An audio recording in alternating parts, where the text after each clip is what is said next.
Hi, guys, welcome back to Liming with Courtney. Today, I'd like to talk about girlfriends. Yes, those female friends that you have in your life who's supposed to be there through good times and bad times, build you up when you're feeling down. I think having a good girlfriend in your life, and having more than one good girlfriend in your life is truly a blessing. But there are often times when our girlfriends might really not be positive influences on our lives and we might not realize. And that's why I'm so appreciative of the TV show Harlem. And what is most important is that in this group of four, they each treat the other the same. Sometimes when you have a group of friends, you have one who will speak to one girlfriend a particular way, but would never make the same comment to another girlfriend in the group. And that's always disheartening. So I was happy to see that they all interact with each other the same. They all support each other the same.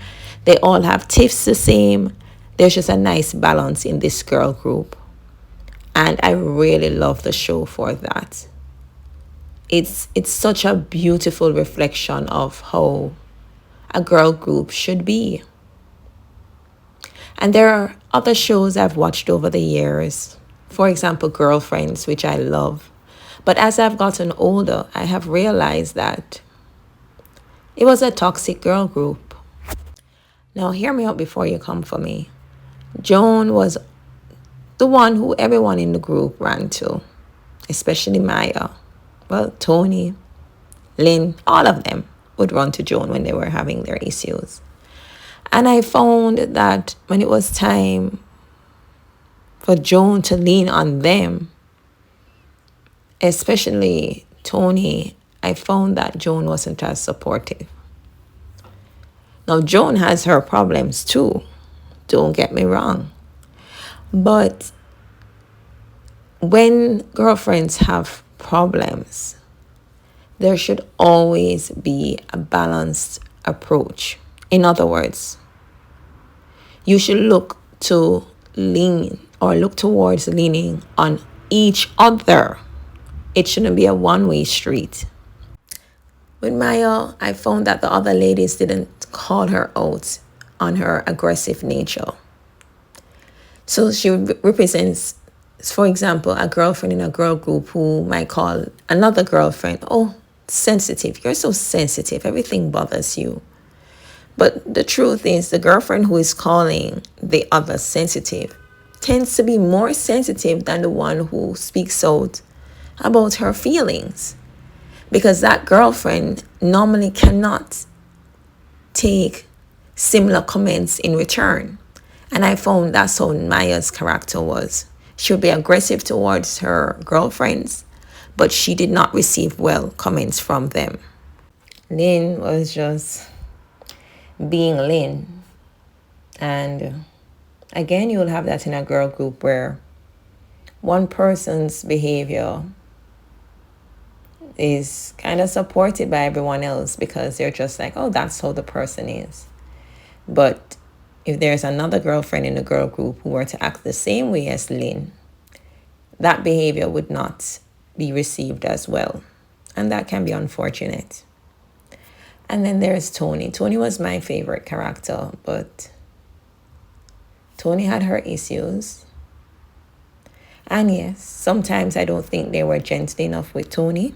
And the interaction between Tony and especially Joan, to me, may have been labeled as, oh, they're best friends, but the nature of their relationship really didn't support that. And to me, the relationship between Tony and Joan is one of those relationships where you guys have been friends for so long that you are really just holding on to the friendship because of how long the friendship is, when really the dynamic between both parties has broken down. I could also think of Friends, the TV show, the relationship between Rachel, Monica, and Phoebe.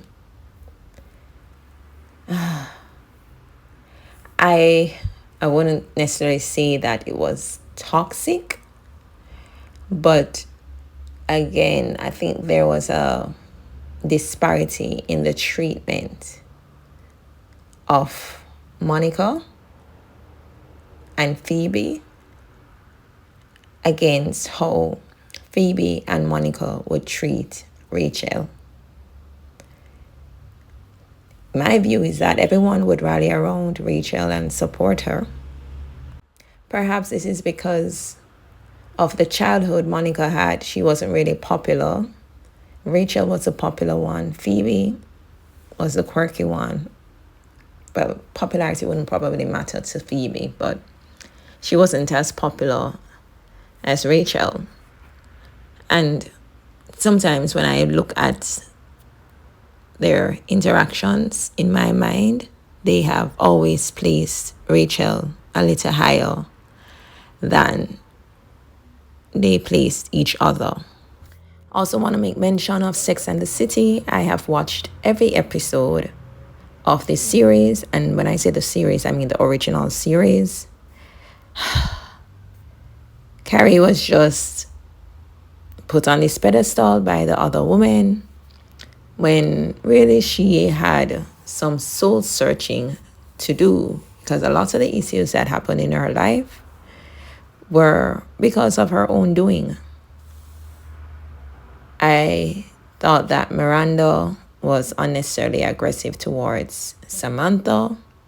With Charlotte, I think she represents women who come across as very soft. And so because of her soft-natured personality, others might not want to speak about things that may hurt her feelings. So that usually results in the more outspoken women in the group constantly being called out on their actions, while Charlotte would remain unscathed. So these are my general comments about girl groups. There are other TV programs I could pull from to give you more examples of the relationship between women in a particular girl group. I just think it's always so refreshing to see women who genuinely support each other. They don't try to one-up each other. There's overall good energy. Anyway, that's it from me, guys. That's just my 2 cents on Harlem. I really love it. I can't wait for season 3.